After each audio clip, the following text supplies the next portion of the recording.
इंशाल्लाह हम फिर से वो 370 फिर से 35 से वापस आएगा, क्योंकि हमें इंशाल्लाह आएगा, हमें क्योंकि उम्मीद है। रिजल्ट सामने आते ही लोगों में जबरदस्त जोश और खरोश देखने को मिला। लोग खुश थे। इसकी वजह यह है कि एक ऐसी पार्टी को सूबाई असेंबली में बरतरी हासिल हुई है जिसने लोगों से वादा किया है कि आर्टिकल 370 को वो रिस्टोर करेंगे। बहुत खुशी है हमें आज 10 साल के बाद हमारी गवर्नमेंट बनेगी यहाँ पे। 370 के नाम पर वोट तो हासिल किए, लेकिन क्या वाकई नेशनल कॉन्फ्रेंस और कांग्रेस गठबंधन की सरकार इस वायदे को पूरा कर पाएगी? हमने 10 सालों में बड़ा सफर हमने किया है। कोई गरीबी है या बेरोजगारी है, कोई सड़क नहीं, कोई काम नहीं, कोई कुछ नहीं। जाते कि हमें जाना पड़ता था दिल्ली में, कोर्ट सुनता था, यहाँ कोई नहीं सुनता था। लेकिन अनुच्छेद 370 को वापस लाने का जो वादा किया गया, उस पर आने वाली सरकार को आज नहीं तो कल जवाब तो देना होगा।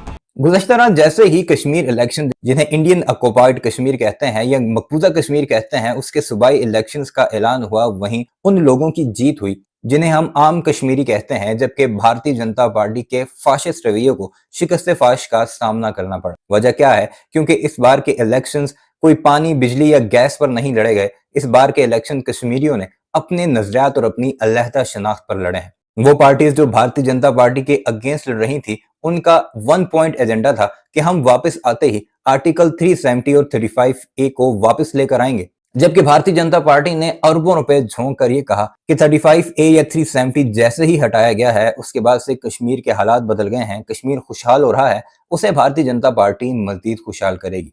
इस वक्त के इलेक्शंस की अगर रिजल्ट देखे जाएं तो 90 में से 50 से ज्यादा सीटें उन कश्मीरियों ने जीती हैं जो कि भारतीय जनता पार्टी के अगेंस्ट थे, जबकि भारतीय जनता पार्टी के हिस्से में इस वक्त 90 में से सिर्फ 29 सीटें आई हैं। जबकि कश्मीर घाटी में, जहां पर मुस्लिम मेजॉरिटी एरियाज हैं, वहां पर एक सीट भी भारतीय जनता पार्टी नहीं जीत सकी। सबसे अहम बात यह है कि उमर अब्दुल्ला और फारूक अब्दुल्ला की ये पार्टी, जिसे नेशनल कॉन्फ्रेंस कहते हैं, उसने सबसे ज्यादा सीटें जीती हैं और मोस्ट प्रोबेबली वही यानी उमर अब्दुल्ला कश्मीर के अगले चीफ मिनिस्टर होंगे। उन्होंने वाज़ेह तौर पर ऐलान किया है कि हमारा सबसे पहला कदम यही होगा कि कश्मीरियों की वो शनाख्त जो 5 अगस्त 2019 को उनसे छीनी गई थी, वो हम उन्हें वापस दिलाएं, यानी आर्टिकल 370 को वापस बहाल करवाया जाए। इस सारे मामले पर क्या कुछ हो रहा है भारत में, खासकर भारतीय जनता पार्टी को कितनी तकलीफ है, और उसके वो गुर्गे जो के ये नारे लगा रहे थे कि नरेंद्र मोदी ने जितना तरक्याती काम कश्मीर में किया है वो आसानी से इस बार अपना सीएम तैनात कर देगा, उनके मुंह कितने लटके हुए हैं, आज की इस वीडियो में आपको वही सब कुछ दिखाते हैं। और कश्मीरी इस बारे में क्या मौकफ रखते हैं, कितने खुश हैं कि अब उनकी अलहदा शनाख्त जो कि पाकिस्तान का भी मुतालबा है, वो उसे वापस बहाल करवाएंगे। वीडियो पर आगे बढ़ने से पहले आपसे गुजारिश है कि हमारे इस चैनल को अगर आपने सब्सक्राइब नहीं किया तो ऐसी वीडियोस के लिए उसे भी जरूर सब्सक्राइब कीजिएगा और कमेंट सेक्शन में अपनी राय का इजहार भी जरूर कीजिएगा। 5 साल पहले 2019 में जब आर्टिकल 370 को खत्म किया गया और जम्मू कश्मीर को 2 यूनियन टेरिटरीज में तकसीम किया गया, तो एक तवील खामोशी का सिलसिला शुरू हुआ। सियासी खला भी पैदा हुआ और लोगों को इजहार राय की आजादी भी नहीं थी। इस बीच बीजेपी के लीडर्स, खास तौर से Indian prime minister Narendra Modi यहां आते रहे और वो कहते रहे कि दफा 370 के हटाने से यहां हालात बिल्कुल ठीक हो गए हैं और लोगों ने उस फैसले की तौसीक की है। लेकिन सुप्रीम कोर्ट की मुदाखलत के बाद, जब बिलाखिर 10 साल के इंतजार के बाद यहां सूबाई असेंबली के लिए इंतखाबात हुए, तो लोगों ने उसमें बढ़ चढ़ कर हिस्सा लिया। रिजल्ट सामने आते ही लोगों में जबरदस्त जोश और खरोश देखने को मिला।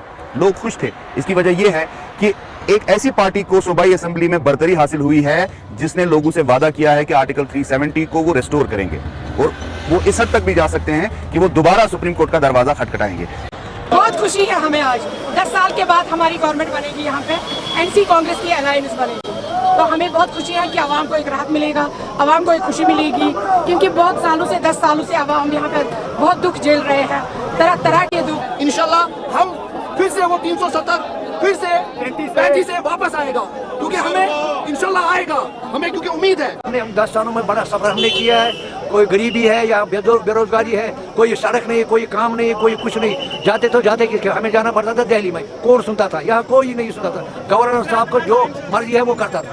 जो कश्मीरियों के राइट्स उनसे छीन लिए गए हैं, वो सब हमारी उम्मीदें हैं सरकार से। हमारा स्टेटहुड वापस आ जाए, हमारा जो यूथ बेकार पड़ा हुआ है उसको नौकरियां दी जाए जिसका वो हकदार है, हमारी जो जमीन है हमारी जमीन को बहाल किया जाए, स्टेटहुड मिल जाए, फिर ये सारे मसले हल हो जाएंगे। सारे मसले हाँ, पहले स्टेटहुड मिलना चाहिए।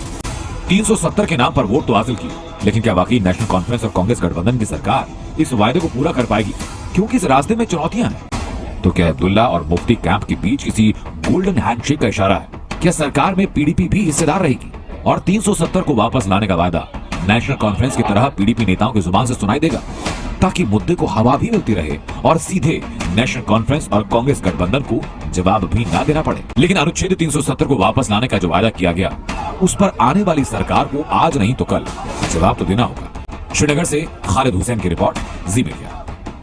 कांग्रेस ने जम्मू कश्मीर विधानसभा चुनाव में नेशनल कॉन्फ्रेंस के साथ अपने गठबंधन को बहुमत मिलने के बाद मंगलवार को कहा कि सरकार गठित होने के बाद इस केंद्र शासित प्रदेश को पूर्ण राज्य का दर्जा वापस दिलाना प्राथमिकता होगी। जम्मू कश्मीर विधानसभा चुनाव में नेशनल कॉन्फ्रेंस, कांग्रेस और मार्क्सवादी कम्युनिस्ट पार्टी यानी सीपीएम के गठबंधन को 49 सीटें हासिल हुई हैं। हालांकि यहां नेशनल कॉन्फ्रेंस का प्रदर्शन जबरदस्त रहा है, कांग्रेस का प्रदर्शन यहां भी बहुत खास नहीं रहा है।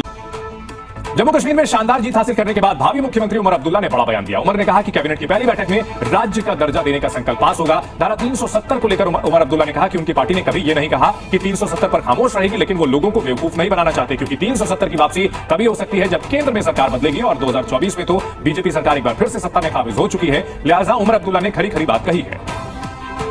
हमारा सियासी मौकूफ बदलेगा नहीं।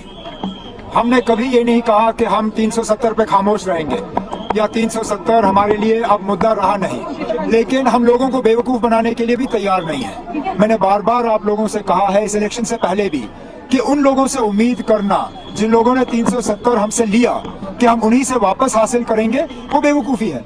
वो लोगों को धोखा देने के बराबर है। हम लोगों को धोखा देने के लिए तैयार नहीं है, लेकिन इस मुद्दे को हम जिंदा रखेंगे, इसमें हम बात करते रहेंगे और ये उम्मीद करेंगे कि आज नहीं तो कल मुल्क में हुकूमत बदलेगी, निजाम बदल जाएगा।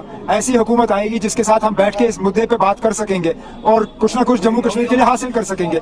ये नेशनल कॉन्फ्रेंस की हमेशा से हमारा ये रहा है लाएअमल और आगे भी यही रहेगा।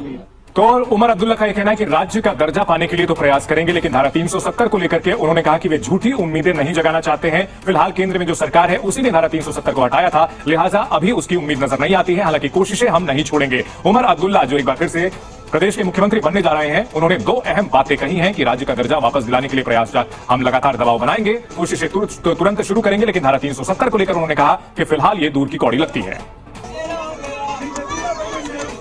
नेशनल कॉन्फ्रेंस के जो कार्यकर्ता हैं उनमें जोश देखने को मिल रहा है। एक बार फिर से सत्ता में वापसी हो रही है और नेशनल कॉन्फ्रेंस से जम्मू कश्मीर में सत्ताधारी पार्टी बनने जा रही है। और कर फारूक अब्दुल्ला ने साफ साफ ऐलान कर दिया था कि उमर अब्दुल्ला अगले मुख्यमंत्री होंगे। नेशनल कॉन्फ्रेंस के चुनाव जीतने के बाद कश्मीर के भविष्य को लेकर कुछ सवाल भी खड़े हो रहे हैं। कश्मीर में भले ही नई सरकार बने, लेकिन वहां पुराना दौर लौटने का खतरा भी दिख रहा है। ये खतरा कश्मीर में पत्थरबाजी, आतंकवाद के लौटने का है।